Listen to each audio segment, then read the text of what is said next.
이제 우리 함께 보실 하나님의 말씀은 지난 주일에 이어서 누가복음 7장 31절부터 35절에 있는 말씀 보도록 하겠습니다.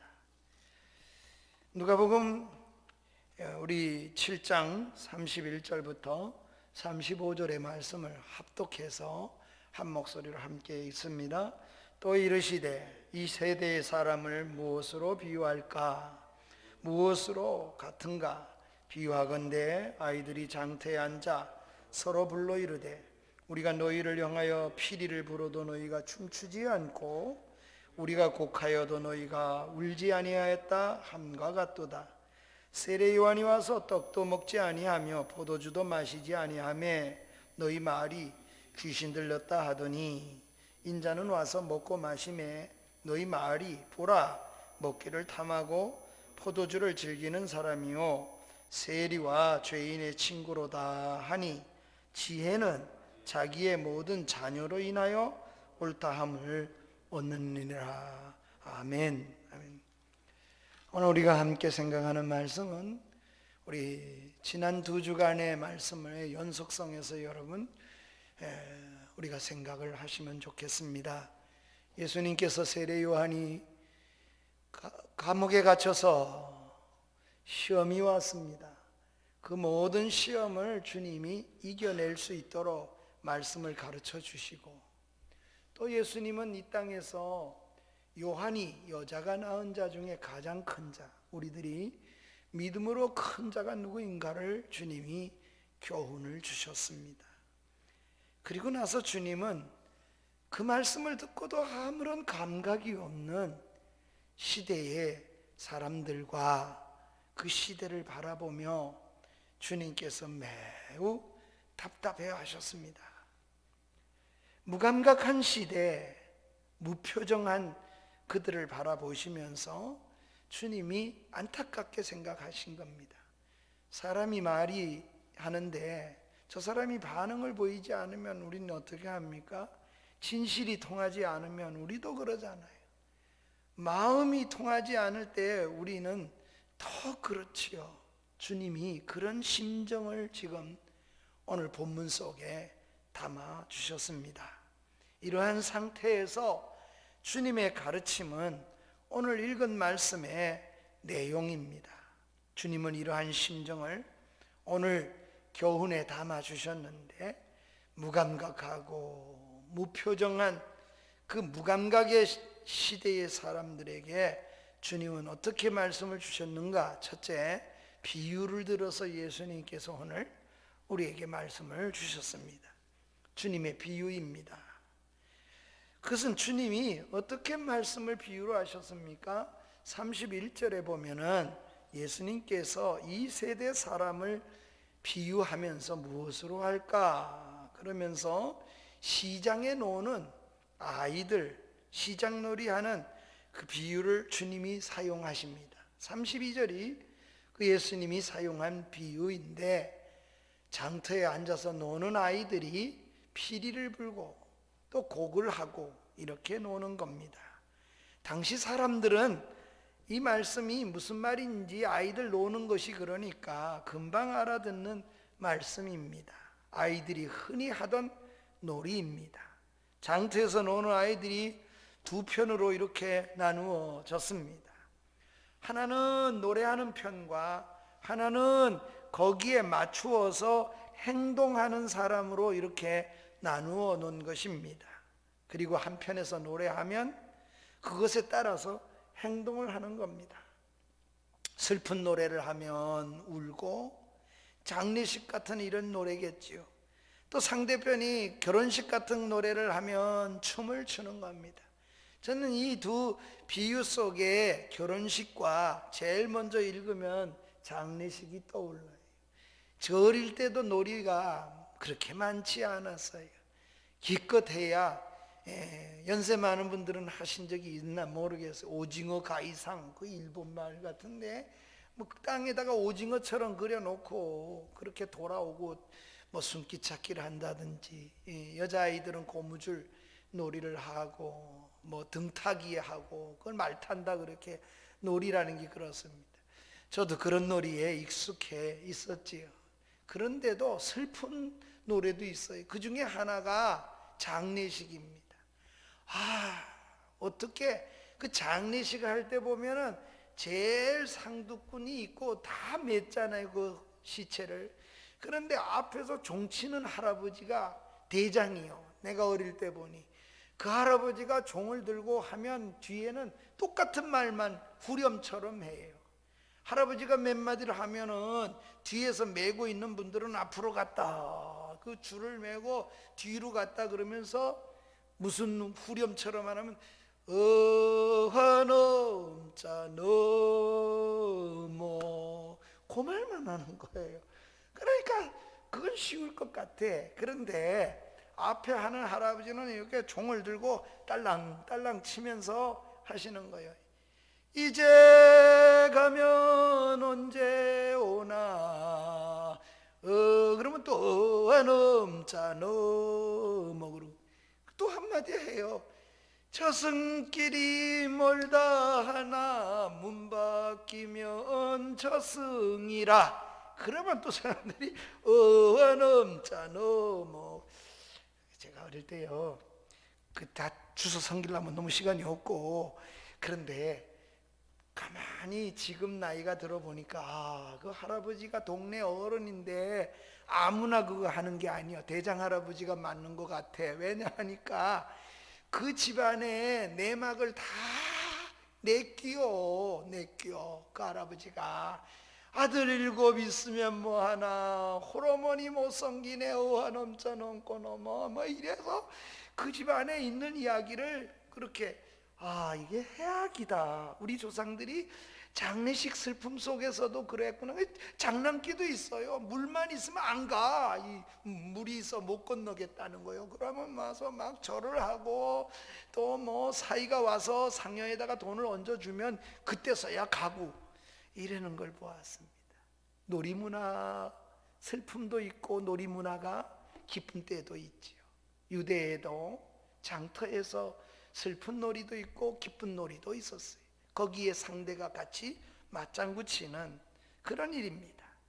그런데 오늘 결혼식 즐거운 노래를 하면, 기뻐하고, 장례식에 슬픈 노래를 하면 상대편이 춤도 추고 울기도 하고 가슴을 치기도 하고 이래야 되는데 전혀 상대를 나누어 하는데 안 하는 거예요. 게임을 하는데. 이런 상황을 주님이 오늘 비유로 말씀을 주신 겁니다. 서로 어긋나고 있는 겁니다. 그래서 이 놀이가, 여러분 그런 놀이가 재미있겠습니까? 아무 재미가 없겠지요. 재미있게 이루어지지 못한다는 겁니다.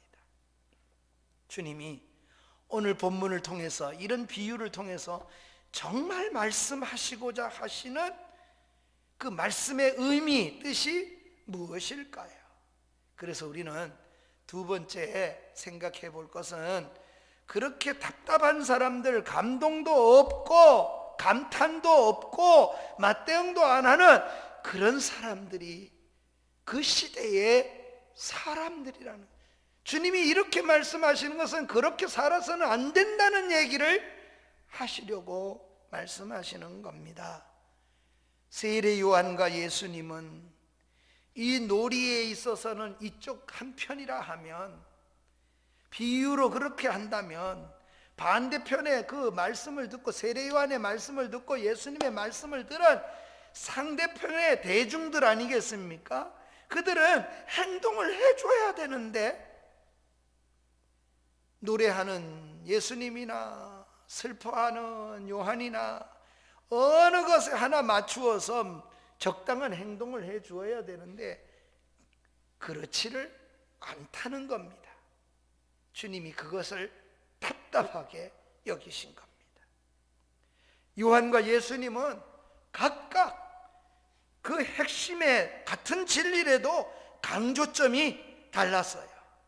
요한은 마치 장례식의 분위기를 요한을 통해서, 우리가 세례 요한을 통해서는 연출을 했다고 보여집니다. 왜요?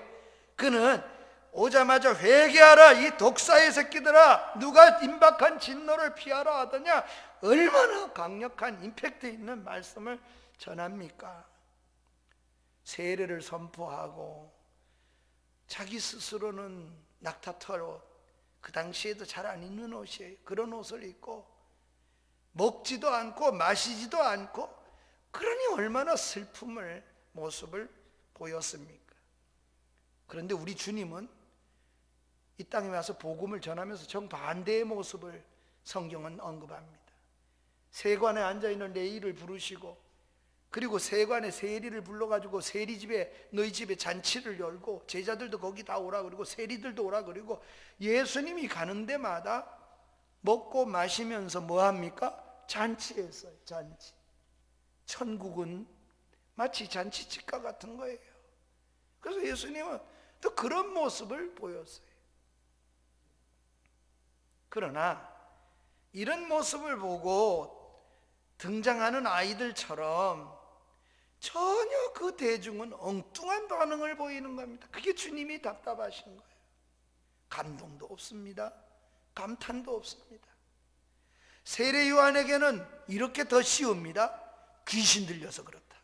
안 먹는 거 보고 안 마시는 거 보고 저렇게 하는 걸 보니까 입는 것도 그렇고 귀신 들려 그렇다. 그랬더니 예수님은 또 와서 먹고 마시니까 뭐라 그러는 거 아니? 먹기를 탐하고 세리의 친구다.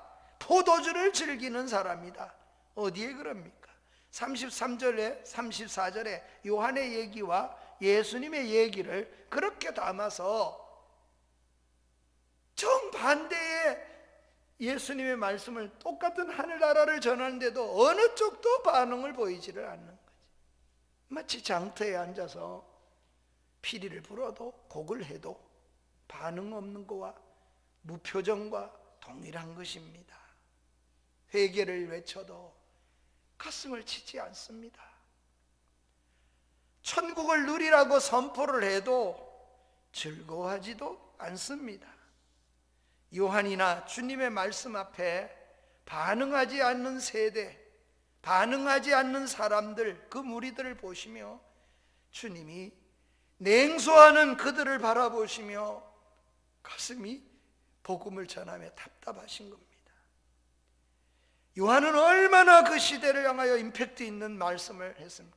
주님은 얼마나 놀라운 도전을 주시는 겁니까? 죽은 자를 살리시고 병자를 일으키시고, 주님이 얼마나 놀랍게 가슴을 뜨겁게 하는 그런, 정말 우리 주님이 도전을 주시잖아요. 그런데도 그들은 끄떡도 하지 않습니다. 반응이 하나도 없어요. 왜 이렇게 되었을까요?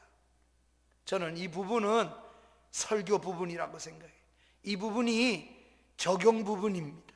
그러니 어떡하라는 겁니까? 주님이 이런 말씀입니다. 왜 그렇게 살아서는 안 된다는 겁니다. 주님이 지금 이 의도를 담아내는 것은 그렇게 살아가는 사람의, 믿는 사람이 그렇게 살아내는 게 아니다, 이런 말씀을 주님이 담고 있는 겁니다. 왜 이렇을까요? 저는 이 부분이 이런 부분이라고 생각해 봅니다. 익숙해지면서 오는 부작용이라고 생각해 봅니다. 종교에 너무 길들여져 있는 사람들, 그리고 자기가 그저 누렸던 그 편안한 삶에서 익숙한 것은 잘 변화를 받아들이지를 않습니다. 무엇보다 오랜 종교 생활이 그들을 무덤덤하게 만들었는지 모릅니다. 어떤 분이 골프 치러 가면서 오늘 주일인데 그렇게 하면 됩니까? 그랬더니 이렇게 얘기하시는 분들, 아이고 줄기장창 뭐 1년 52주잖아요. 죽도록 예배 드려야 되는데 뭐 한 주 안 드린다고 해가지고 뭐 그렇게 대단한 일이 됩니까? 이게 무슨 말일까요? 이게 무덤덤한 그 감각에서 나오는 일이 옳습니다. 사도는 그렇게 안 살아요. 바울이 두려워하는 게 있어요. 사도행전 20장 24절에도 보면 내가 달려갈 길과 내가 내 생애를 마치려 하면은 내 목숨까지도 중하게 여기지 않는다. 에베소 장로님들과 이별했어요. 3년 동안이나 가르친 그 에베소 교회를 향하여. 그때 바울이 두려워하는 것 그거 있어요. 그걸 그 사람들 앞에 고백하잖아요. 그게 뭡니까?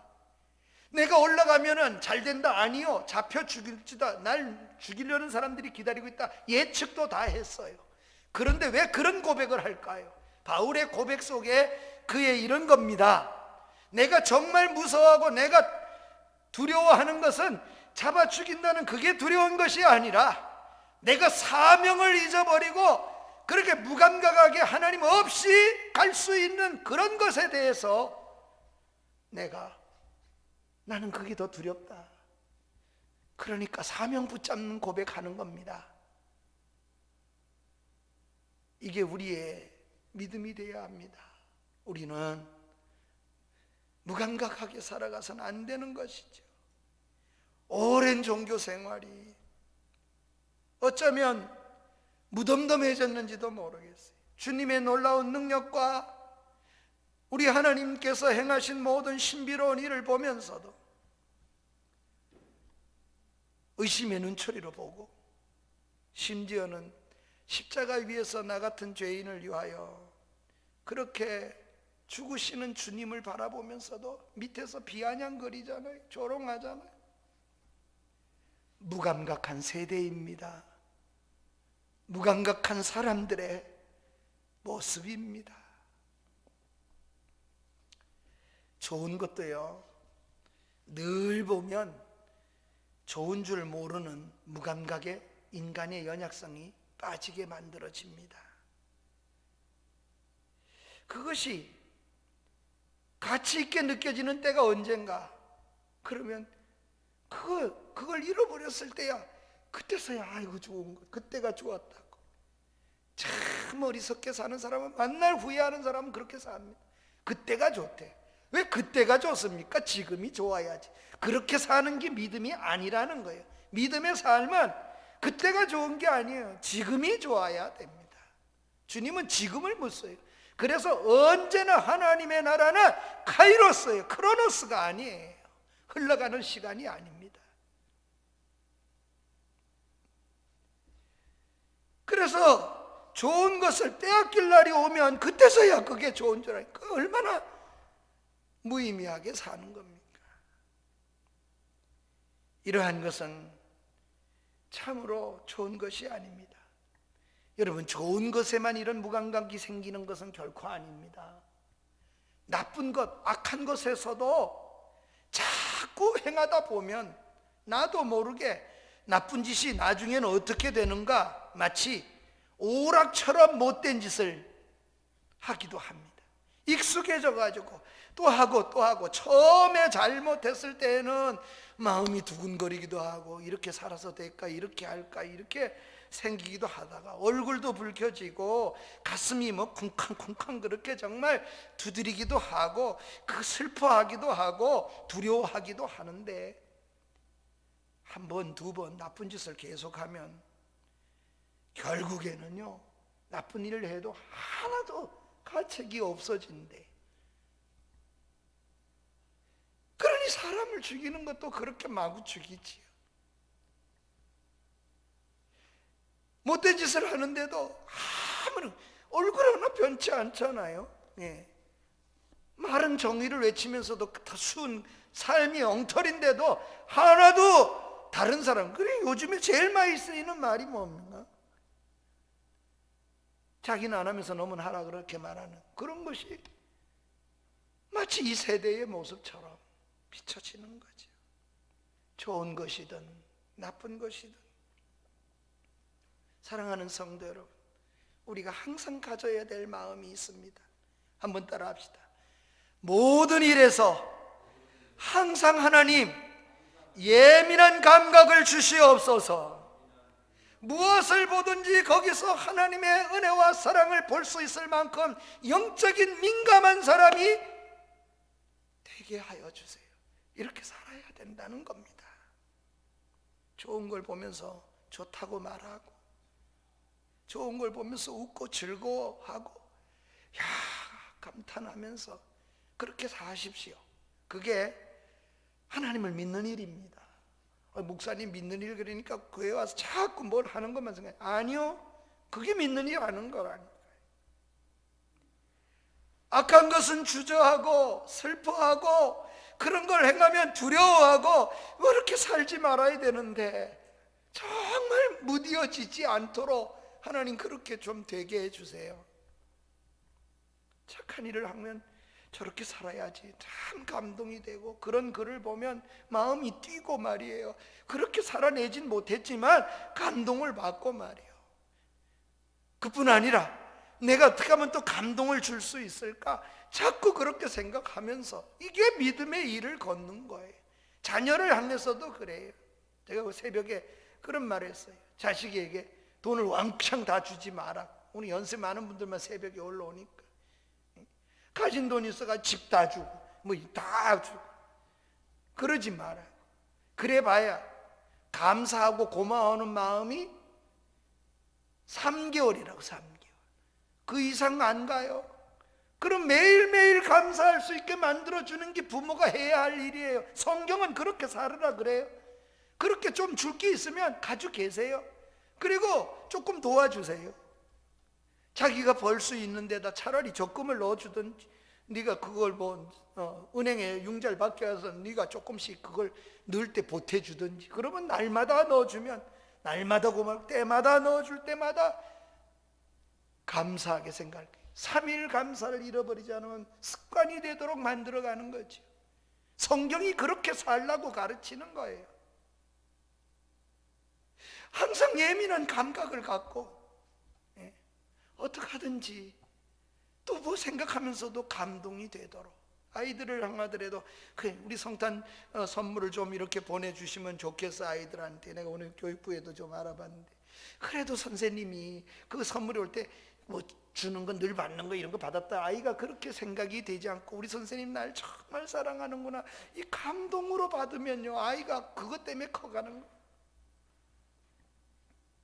악한 것에 대해서는 주저하고, 악한 것에 대해서는 두려움도 있고, 악한 것에 대해서는 슬퍼함도 있고, 착한 일에 대해서는 감동받고 칭찬해주고 격려하고. 그런데 그 시대에 그런 것이 마비된 자들이 많았다. 그 마비된 것이 주님은 탄식하시는 겁니다. 그렇게 사는 것이 믿음의 삶의 방식이 아니라고 얘기하시는 겁니다. 예수님 당시도 그랬다는 겁니다. 그러면 오늘날은 어떨까요? 오늘날은 더 심각한 세대를 살아간다고 생각합니다. 진리를 이해하고 말씀을 들으며 가슴을 치거나 말씀을 깨닫고 정말 기뻐해서 화답하는 등의 반응은 보기가 힘든 시대가 되었습니다. 어떤 목사님 그래요. 우리 아버지는 재산 들여서 이렇게 교회를 지었다, 집을 팔아서 전셋집에, 이제는 그런 일은 없을 거라고. 목사님이 아예 그렇게 되는, 그런 건 보지도 못해. 실제로 그런 감각이 그만큼 우리 이 땅 위에도 식어졌어요. 너나 할 것 없이 무감각하고 무표정이고 무반응하고 무덤덤한 이런 세대를 더욱 안타까워해야 하지 않을까요? 우리가 오랜 세월 동안 신앙생활을 하면서 우리가 빠지는 함정이 무엇일까요? 우리가 그렇게 되는 함정이 하나 있어요. 그게 뭐냐면 바로 오늘 이 무덤덤한 이 무감각 무표정에 빠지기 쉽다는 것을 주님이 지금 지적하고 계시는 겁니다. 예배의 감격도, 구원 얻었을 때 그렇게 기뻐했던 그 감격도, 그래서 하나님 앞에 눈물 콧물 다 쏟으면서 회개의 그 눈물도 다 말라버리는 거예요.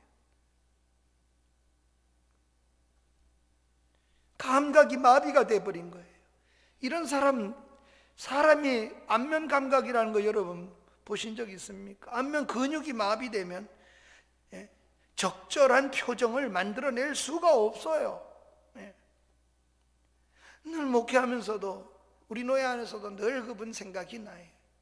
틀도 크시고, 그런데 뭐 이렇게 좋은 일 만나면 아하하 하고 소리는 크게 웃는데 얼굴 보면은 이게 아니요. 얼굴 보면 화난 사람 같아.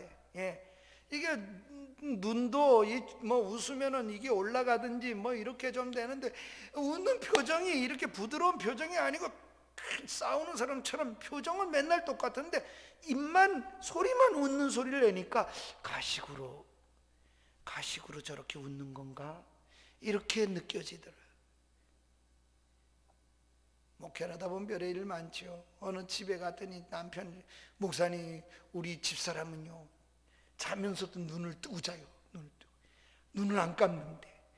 나중에 그 집사님한테 여자 집사님 물어봤더니 왜 그러니까 얼굴을 뜯어 고쳐서 자꾸 쭈그러면서 안 보이려고 뜯어 고쳐가지고 이걸 땡겨가지고 이게 마비식이 된 거예요. 그래서 너무 고쳐가지고 그런지 눈을 뜨고 잔다는 거예요. 그 눈 자나하고 들어가는데 눈 뜨고 있으면 이러면 어떻게 해서 얼마나 놀랍겠어요. 한쪽이 마비가 오면 항상 그 표정입니다. 마비가 오면 그래 되게 돼 있어요. 웃을 때에도 마비된 쪽으로 어떻게 됩니까? 입이 움직이질 않아서 반대쪽으로 돌아가요. 그래서 그런 사람은 가장 안면마비 증상에 제일 나타나는 첫 번째 증상입니다. 이마에 주름을 잡을 수도 없고 눈이 감기지 않을 수도 있겠죠. 얼굴을 안 뜯어 고쳐도 안면마비가 오면 그렇게 될 수 있습니다. 신앙도 똑같고 삶도 같습니다. 조심하라는 겁니다. 주님이 이런 지적을 2000년 전에 그 환경에 요한의 말씀을 들었고 요한의 가르침을 들었고 이제 주님이 또 오셔서 말씀을 가르치고 또 전해주셨는데 요한의 가르침에도 예수님의 가르침에도 아무런 반응을 보이지 않는 그 시대를 향하여 주님이 지금 지적을 하고 계시는 겁니다. 이 지적이 2000년의 지적으로 지나가지 마십시오. 바로 오늘을 사는 우리들에게 주시는 말씀입니다. 우리는 어떻습니까?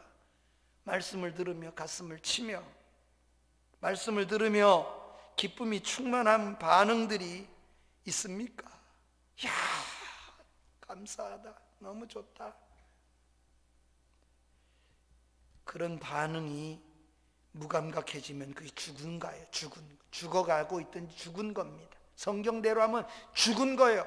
무감각, 무표정, 무관심, 무반응, 이런 모든 것은 다 살아있는 자의 태도가 아니라 죽은 자의 태도라는 거예요.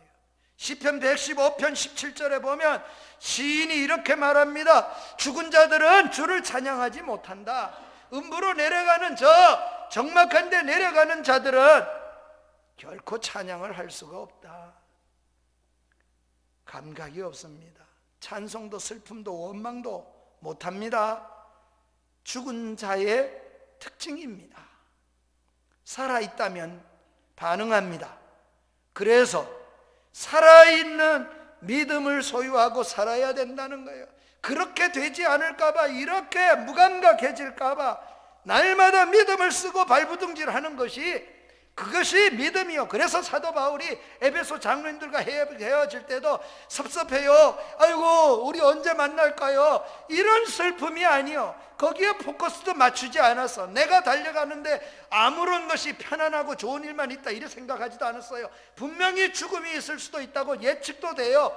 그러나 내가 두려운 것은 나의 달려갈 길 사명을 잃어버릴까 봐 두렵다는 그 고백을 쏟아놓는 거예요. 내가 이것을 위해서는 내 죽는 것까지도, 목숨까지도 내가 그렇게 두려워하지, 그걸 두려워한다는 겁니다. 그 고백을 쏟아놓는 거죠. 이렇게 고백이 살아있는 한은, 이런 감각이 있는 한은, 반응이 있는 한은 살아있는 때입니다. 찬송도 슬픔도 감각이 없는 자에게는 원망도 없습니다.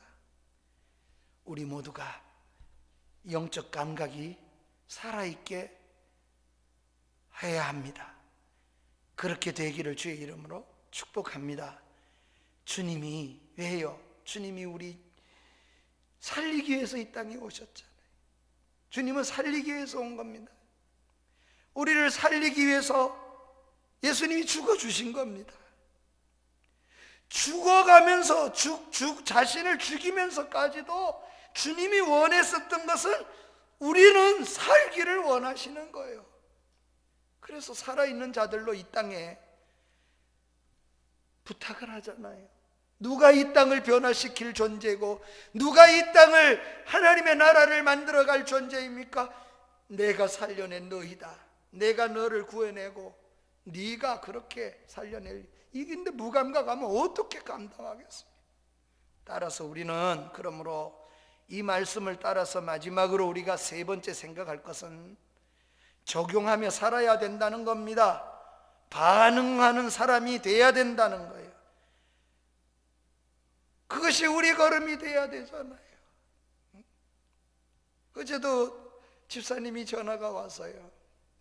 목사님, 그러고는 말을 안 하면서 내가 딱 들으니까 또 암이 걸려서 재발이 돼서 가슴을 제어했는데 또 전이가 됐대요. 척추에까지 전이가 됐고 간에도 전이가 됐어요.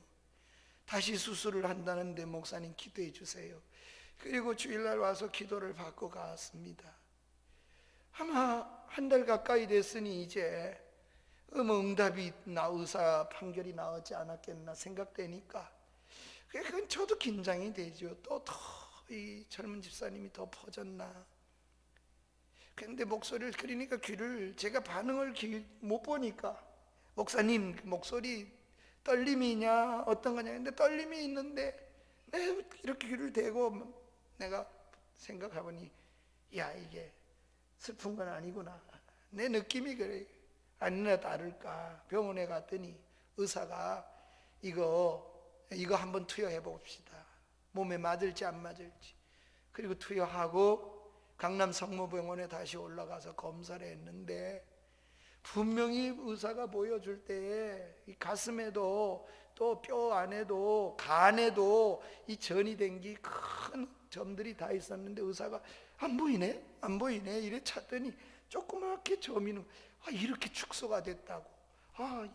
이러면서 깨웠던 건데 기적이라니 기적은 말은 안 하고 의사가 뭔 말을 하더래요. 그런데 자기는 기적 같다는 거예요. 하나님의 은혜를. 아마 오늘 영상으로 이 설교를 아마 그 집사님이 보고 있지 않을까. 얼마나 기쁘면 울면서 그렇게 그 감각이. 제가 그랬어요. 집사님 새로운 삶을 남은 생에 살아간다 생각하고 지난 날은 암으로 간 거 생각하고 새삼이라고 생각하고 그 반응 가지고 살았으면 좋겠어요. 그 기쁨 가지고 살고 내게 다시 생명을 주신 우리 모두도 구원해 주신 십자가의 은혜. 바울이 뭐라 그럽니까? 나를 구원해 주신 십자가 외에는 내가 알기 원치 않는다고. 다른 거 다 안 보겠다고. 왜 그런 소리를 할 수 있을까요? 그 감격, 그 감동을 잃어버리고 살고 싶지가 않은 거예요. 살아있는 자로 살아내기를 원하는 거예요. 우리가 아이들을 키우면서 아이들을 향한 부모님들의 반응을 한번 지켜보세요. 부모님들이 아이들을 키우면서 크게 반응합니다. 나도 키울 때 그랬는데 손주를 낳았으니까 이제 떨어져 있으니까 그때마다 보내요. 아버지 이래 가지고는 뭐 동영상을 또 보내요. 오늘 우리 지한이가 뒤집었어요. 요한이가 뒤집었어요. 뒤집은 거 애들이 시간 되면 다 뒤집거든요. 또 앞으로 긴다는 거요. 그것도 다 신기해 보이는 거요. 예찬아 어떻게 했을까요? 저도 그랬고 박수 치잖아요. 아이고 뒤집었네. 어떻게 이제는 매일 뒤집는 거 한 번 뒤집더니 막 뒤집잖아. 그러면 또 얼마나 감탄합니까? 기는데 기는 게 그게 뭐이 그렇게 생각해보면 별것도 아닐 것 같은데 그것 때문에 감탄하잖아. 오늘 우리 아이가 기었다고 감탄하잖아. 뒤집어도 감탄하고. 아이들은 그 부모가 기뻐하는 그 감탄이 아이한테 전달이 안 될까요?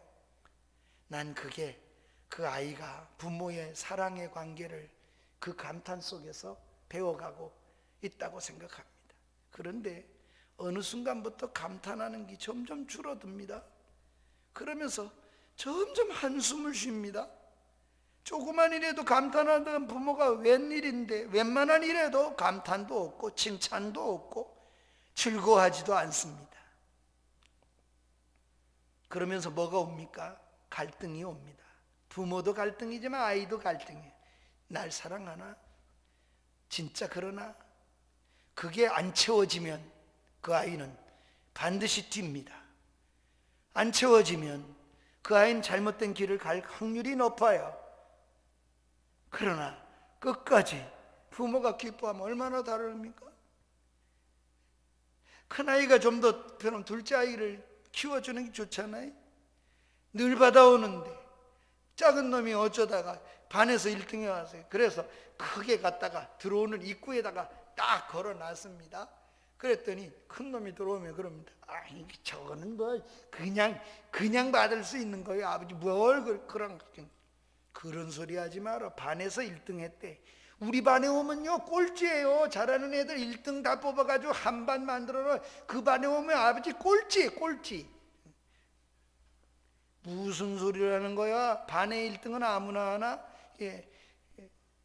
못담시 그럴까요? 감탄했으면 좋겠고 그렇게 키워내면 다르라고 저는 생각해봐요. 남편에게도 아내에게도 감탄해 주십시오. 살아있는 자만이 알 수 있는 그건 믿는이라는 겁니다. 그러면 힘이 됩니다. 연애 시절에 그렇게 감탄하다가 감탄이 점점 익숙해져서 감탄이 짜증으로 바뀌어버리는 겁니다. 무표정합니다. 무감각하게 살아갑니다. 벌써 금이 간 겁니다. 그 사랑은 오래 가지 않아요. 그렇게 계속 그 감각을 살려내지 않으면 오래 가지 않아요. 그렇게 될 수밖에 없어요. 그런데 거다가 더 이상해질 수 있어요. 남의 여자 보면 감탄하고 남의 남자 보면 감탄하기 시작하면 이 큰일이에요. 큰일. 이렇게 이상한 목사님들도 있고 이상하게 사는 교우들도 많다니까요. 그렇게 되어지는 거지. 그렇게 시간이 가면 그 사랑은 거기 머물리지 않아요. 반드시 죽습니다. 죽음이 거기에 드리워요. 감사가 없어요. 기쁨도 없어요. 그런 가정에 무슨 아이들이 기쁨의 즐거움을 회복할 수가 있겠어요? 그러니 하나님, 이 감동과 감격이, 이 무감각이, 무표정이 하나님 그렇게 되지 않게 해주세요 하는 것이 우리가 살아야 돼야 할 믿음입니다. 예수님이 지금 이런 세대를 보며 탄식하시는 겁니다. 말씀을 듣고 즐거워하며 찬송도 할 때 기쁘게 하십시오. 뭐 틀리면 좀 어때요? 박자가 좀 다르면 어때요? 우리 집사람은 맨날 날 지적해. 오늘은 빨리 했다가 늦게 했다가 집사님이 여기 계시는데 반주자가 따라오느라고 당신 그거 알아요? 그러든 말든 내가 속으로는 그래요. 알았어요. 예, 그러고는 다음부터는 잘 맞춰 할게요. 내가 신나고 내가 감격이 될 때는 느려지기도 하고 어떨 때는 그래야 또 은혜가 될 때도 있어요. 그래서 어떨 때는 혼자 제가 찬양을 할 때 어떨 땐 그래요. 복의 근원도 그래요. 복의 근원 강림하사 숨 넘어간대. 우리 집사람들은 숨 넘어갈 거예요. 찬송하게 하소서.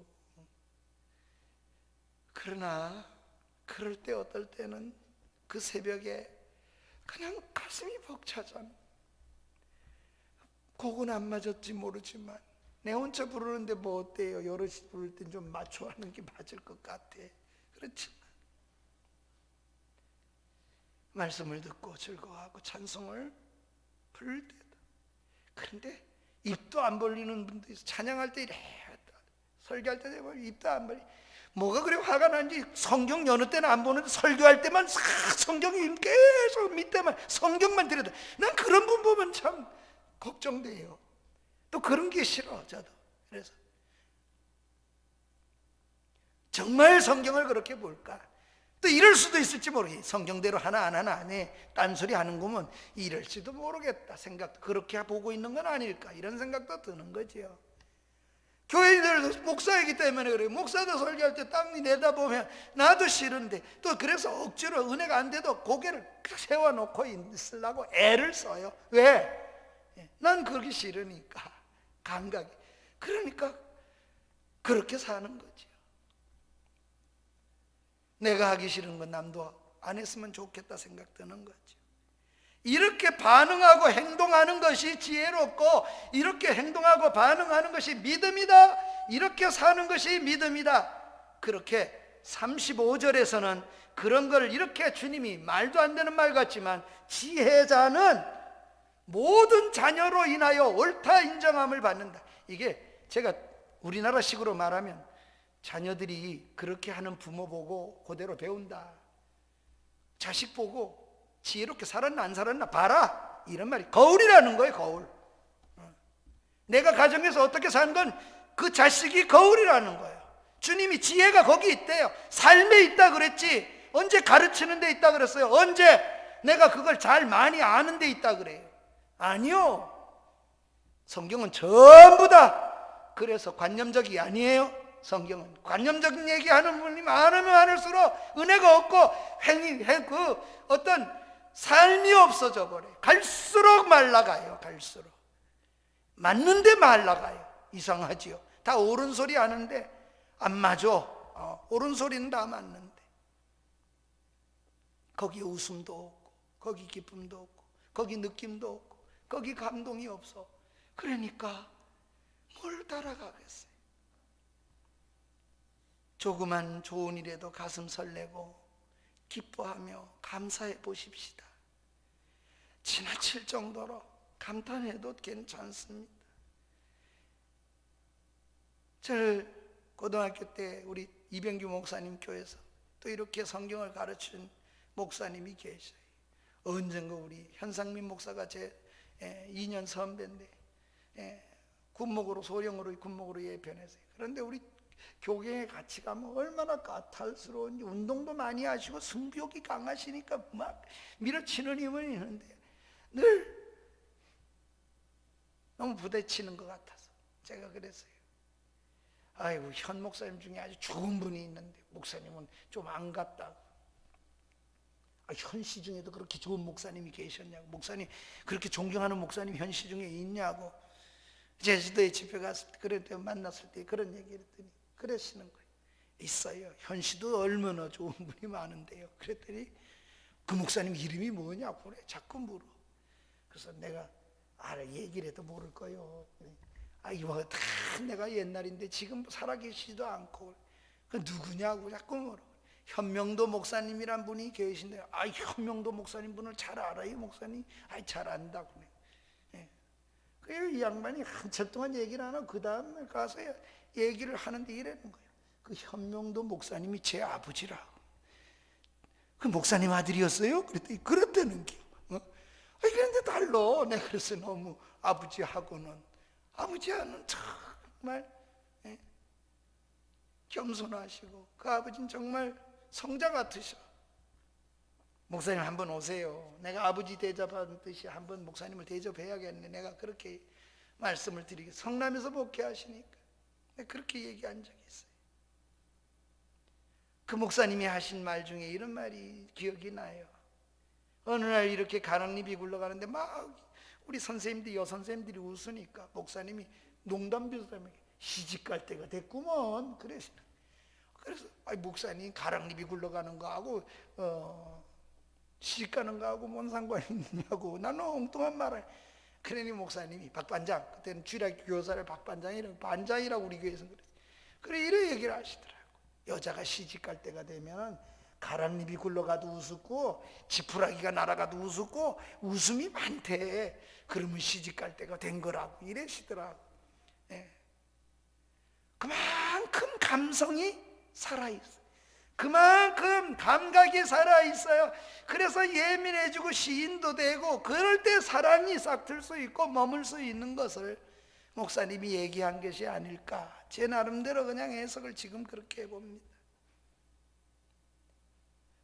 주님은 그런 감각, 살아있는 감각, 표정 있는 얼굴, 여러분 그렇게 살아가게 하기를 주님이 그게 믿는이라는 거로 말씀하시는 거예요. 그러게 우리는 감격도 살리고 표정도 살려야 합니다. 한번 따라합시다. 살아있는 사람처럼 삽시다. 살아있는 사람처럼 살아야 된다. 죽은 것 같은 삶을 사는 것은 매우 끔찍한 일입니다. 살아있으면서도 그러면 같이 사는 게 끔찍한 거죠. 있을수록 곁에 있으면 끔찍하다는 사람은 다 그런 사람들이 끔찍해.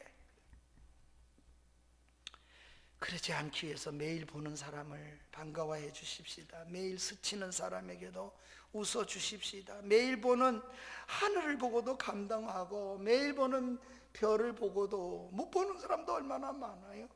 내가 지금 살아있는 그 자체에 감격하고 감동하며, 그게 살아있는 사람만의 누리는 몫입니다. 영적 감각이. 그런 걸 누리면서 하나님, 내가 자연을 보며 이렇게 느끼는 것만이 아니라 내가 영적인 것도 그렇게 감각이 살아있게 해주세요. 무감각하지 않게 해주세요. 그래서 오늘이, 맨날 지난 날이 좋았다 그러지만 오늘이 좋아야 돼요. 지금이 내 남편이 더 좋고 어제보다 더 좋고, 그래서 죽음까지라도 하나님 감사합니다 받아들일 수 있는 그런, 그게 믿음이 살아있는 사람만이 알 수 있는 거예요. 죽은 신앙에선 절대로 나올 수 없는 거예요. 한때는 가슴이 뛰었는데, 한때는 찬송하며 눈물을 흘렸는데, 한때는 기도하다가 내 몸에 전율을 느낄 수 있었는데 지금은 아니라는 거예요. 그러면 다시 살려야 되지 않습니까? 피리를 불면 춤을 추십시다. 애곡하면 가슴을 치십시다. 아픈 일이 일어나면 슬퍼하고, 죄악이 발생하면 마음속에 끌어나는 분노가 일어나고, 나쁜 사람을 보면 나쁘다고 정말 화도 내십시오. 믿는 사람이 그렇게 하는 겁니다. 그게 아주 가식으로 자꾸 채워지도록 그렇게 하지 마십시오. 그게 믿음의 일을 하는 게 아니고 죽는 일이요. 좋은 일을 함께 기뻐하고, 함께 동참하고, 정말 좋은 사람이라고 칭찬하고 희망을 바라보고, 이렇게 하면 하나님이 우리에게 희망을 열어주실 것이고, 이렇게 할 때 내 가정도 살고, 살아있는 사람끼리 있으니까 살아요. 그런 교회는, 그런 가정은 웃음이 있고, 그런 가정은 반드시 기쁨이 있고, 만나서 기쁨이 있고, 동시에 그런 사람이 사회 직장에 가면 그 사회와 직장을 살려내는 사람으로 살아낼 수 있을 줄 믿습니다. 우리 모두가 그렇게 사는 역사 있기를 축복합니다. 말씀을 기억하며 우리 다 같이 일어나셔서 552장을 드리겠습니다. 아침 해가 돋을 때, 세상이 지날 때, 빠른 광음 지날 때, 몸과 마음을 드릴 때 하나님, 내가 반응 있는 삶을 살게 해주세요. 우리 찬양을 드리며 말씀을 생각하며 드리겠습니다.